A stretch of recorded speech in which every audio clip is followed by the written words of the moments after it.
ខ្ញុំជឿថាបងប្អូនមួយចំនួនប្រហែលជាបានស្គាល់ហើយតើតើនៅវីដេអូបែប stop motion នេះគឺវីដេអូ Clipchamp ហ្នឹងហើយដែលត្រឹមនឹងបង្កើតបានមួយគឺពិបាកមែនតើគឺយើងបង្កើត frame by frame ហ្នឹងហើយគឺបែប stop motion ហើយវីដេអូ short and sweet នេះគឺវីដេអូ Clipchamp នេះគឺល្បីល្បាញមែនតើហ្នឹងហើយកាលពីខ្ញុំក្មេងៗក៏ចូលចិត្តមើលច្រើនផងដែរអញ្ចឹងរបៀបនៃការបង្កើតបែបវីដេអូបែបនេះគឺយើងប្រើលក្ខណៈ stop motion frame by frame គឺទ្រាំបានមួយ clip មួយវីដេអូគឺពិបាកមែនតើគេបងប្អូនយើងត្រូវការចំណាយពេលច្រើនមែនតើសម្រាប់ในការបង្កើតជាលក្ខណៈមួយ clip ណាអញ្ចឹងវីដេអូបែបហ្នឹងគេហៅថា stop motion ហើយយើងបង្កើត frame by frame បងប្អូនណាហ្នឹងហើយអញ្ចឹងហើយខ្ញុំមានកម្មវិធីមួយសម្រាប់បង្ហាញបងប្អូនទាំងគ្នាដើម្បីបង្កើតលក្ខណៈវីដេអូបែប stop motion បែបនេះគឺយើងបង្កើត frame by frame ហ្នឹងហើយអញ្ចឹងអូខេឥឡូវយើងទៅមើលទាំងអស់គ្នាតើកម្មវិធីនេះគឺឈ្មោះអីអូខេអញ្ចឹងទៅមើលទាំងអស់គ្នាបងប្អូនចូលមក Play Store មក Play Store តើមកបងប្អូន search ពាក្យមួយដែលមានឈ្មោះថា stop motion នេះមកបងប្អូនណា stop motion តើមកគឺបងប្អូនតឡើងមកតឡើងកម្មវិធីហ្នឹងមកតើមកដោយហេតុដែលខ្ញុំតឡើងហើយអូខេខ្ញុំ open តែម្ដងហ្នឹងហើយអញ្ចឹងកំពុងតែដើរហើយបងប្អូនហ្នឹងហើយអូខេអញ្ចឹងបន្តមកបងប្អូនចុចពី the get start អូខេតើមកវាចេញតម្រង់បែបនេះបងប្អូនណាគឺអត់អីស្មុគស្មាញទេគឺងាយស្រួលមែនតើហ្នឹងហើយវាមាន free ហើយនឹងមានបង់លុយណាយើងចង់ប្រើលក្ខណៈបង់លុយក៏បានដែរ premium ក៏បានឬក៏យើងប្រើលក្ខណៈ free ក៏បានដែរអញ្ចឹងមុននឹងយើងចាប់ផ្ដើមធ្វើការលើវាអូខេយើង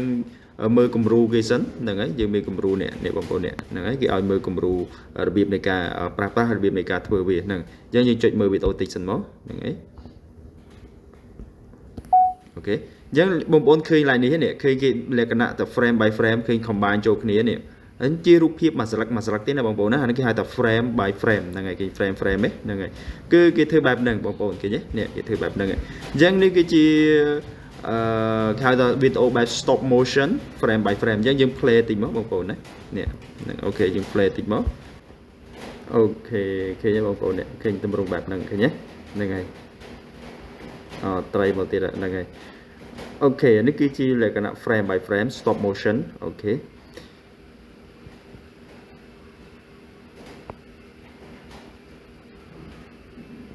អូខេប៉ុណ្ណឹងហ្នឹងហើយអញ្ចឹងនេះគឺជាឧទាហរណ៍នេះគឺជាគំរូដែលកម្មវិធីបង្ហាញឲ្យយើងរបៀបនៃការប្រើប្រាស់អូខេឥឡូវយើងទៅមើលរបៀបនៃការប្រើប្រាស់របស់យើងតែម្ដងយើងនឹងត្រឡប់ក្រោយមកហ្នឹងហើយអញ្ចឹងបន្ទាប់មកគឺតើមកបងប្អូនកន្លែងមើលកន្លែង new movie សញ្ញារូបបូកហ្នឹងនេះបងប្អូននេះចុចកន្លែងនេះឃើញទេមើលកន្លែងហ្នឹងមកហ្នឹងហើយអញ្ចឹងបងប្អូនចុចកន្លែងហ្នឹងមកដើម្បីយើងបង្កើតជាវីដេអូ frame by frame បានយើងចុចកន្លែងហ្នឹងមកអូខេទូក2សម្រាប់មកបង្ហាញបងប្អូនអរគ្នានេះឃើញទេអញ្ចឹងបន្ទាប់មកបងប្អូនចុចថតមកអូខេថតបែបហ្នឹងមកអូខេបន្ទាប់មកយើងដាក់ទូកខិតមកមុខមកអូខេយើងមកមុខទៀតមកហ្នឹងហើយយើងថតមក clip ទៀតមកអាហ្នឹងលក្ខណៈ stop motion ណាបងប្អូនលក្ខណៈframe by frame ហ្នឹងឃើញទេអញ្ចឹងយើងថតទៀតមកអូខេ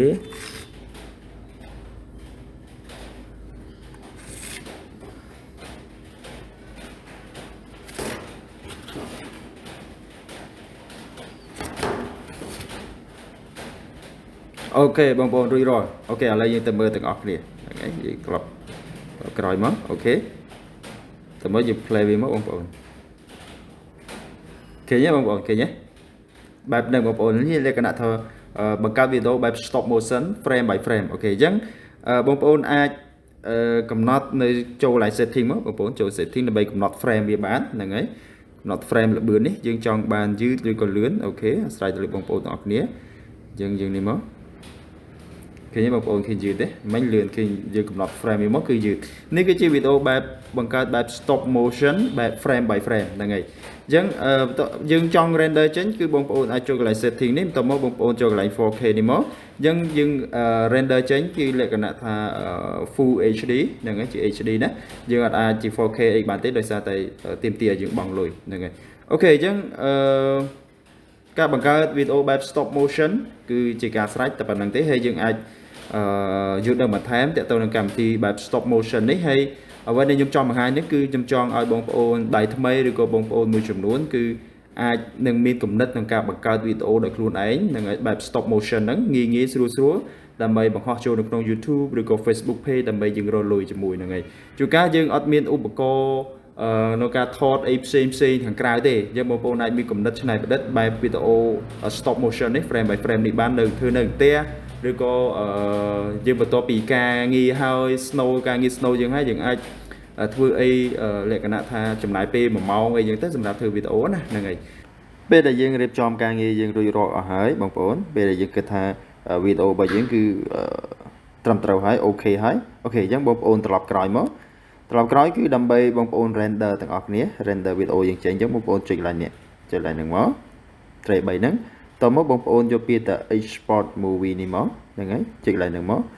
តមកគឺបងប្អូនយកពាក្យថា save មកអូខេជាការស្រេចអញ្ចឹងយើងអាចexport នៅវីដេអូរបស់យើងចេញបានដើម្បីយើង upload ចូលទៅក្នុង YouTube ឬក៏ Facebook ហ្នឹងហើយអញ្ចឹងអូខេអញ្ចឹងខ្ញុំមានប៉ុណ្ណឹងសម្រាប់វីដេអូនេះសម្រាប់បង្ហាញបងប្អូនទាំងអស់គ្នារបៀបនៃការបង្កើតវីដេអូបែប stop motion យើងលក្ខណៈបង្កើត frame by frame ណាដើម្បីឲ្យបងប្អូនមានគំនិតក្នុងការបង្កើតវីដេអូទាំងអស់គ្នាអូខេបងប្អូនទាំងអស់គ្នាហ្នឹងហើយអញ្ចឹងសង្ឃឹមថាវីដេអូមួយនេះបងប្អូនពេញចិត្តហើយមានគំនិតក្នុងការបង្កើតវីដេអូថ្មីទាំងអស់គ្នាអរគុណគ្រប់លាជួបគ្នានៅវីដេអូក្រោយ